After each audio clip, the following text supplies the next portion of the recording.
let's talk Ghana. Ghana's inflation rates year on year, March, decelerating to 45%. It was 52.8% year on year in February.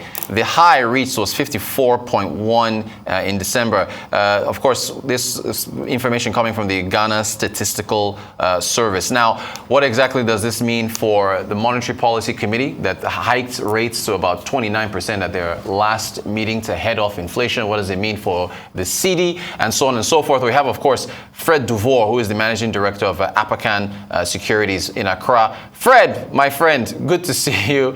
Good morning, or rather, yes, good morning. We're an hour ahead of you. Good morning to you. What do we make of this deceleration in year-on-year inflation in Ghana? What are we attributing this to?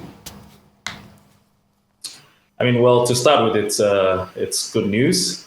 Inflation is at 45% now from 52.8 in February of last month. Actually, on a month-on-month basis, we've experienced a deflation where prices have dropped by 1.2%. We would largely attribute this to drop in prices of food and non-food, but base effects also had a role to play in there. And we know that last month there was a decline in global crude prices, which resulted in a drop in ex-pump prices. The cedi has also been relatively stable in the month of March. It appreciated actually by 11% against the dollar on the spot market. And like I mentioned earlier, both food and non-food inflation also saw price declines of an average of 7.8%. So all these have come together, and it's kind of found something of a perfect storm to bring inflation down to 45%. All right, so should the MPC be giving itself a pat on the back? How much credit do we give to the accelerated rate hikes from the Monetary Policy Committee and Dr. Ernest Addison? Is he smiling or what? Well, I want to believe they're happy about it. I think that inflation in this country is largely supply driven, or is cost push inflation. But I also believe that the accelerated rate hikes have contributed a lot to driving liquidity out of the Ghanaian economy, and this may have affected aggregate demand to a reasonable extent, and it has helped slow down inflation. So yes, the rate hikes have played their part in inflation where it is now.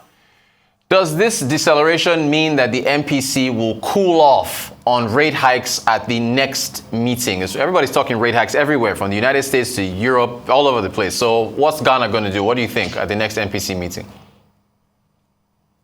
I mean, with this development, I think that they would most likely hold the rate at the next meeting in May. You remember last month they increased it by 1.5%, even though there was headline inflation decline, albeit marginally. There was a statement of real intent by the central bank to anchor the disinflationary path that we had embarked on at the beginning of the year.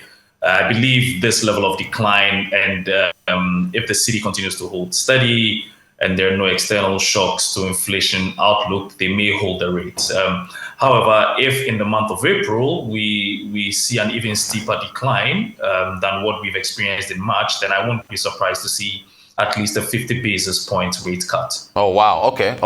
Now, Fred, we're smiling here. We're kind of half celebrating. 45% year-on-year inflation is still very high. I mean, what does this mean for the average Ghanaian citizen? We have to acknowledge that. Well, I mean, you can't argue with the fact that 45% inflation is high by all standards. But I mean, I think what gives a bit of respite is the fact that it is moving in the right direction. From 52% to 45% is quite significant. And as I mentioned earlier, on a month-on-month basis, there's actually been a deflation. So that means that if you went to the market, prices have actually gone down. And that is something that the average person on the street will be quite happy about and see it as a positive sign. I must say people have gotten accustomed to where prices are now, and if prices are not skyrocketing as they did last year and is actually declining or even increasing, albeit marginally, there will not be much to complain about. So averagely people should be a bit content with where prices are at the market. All right, Fred, you escaped this question the last time I had you on, and I didn't get to answer this. So now I got you.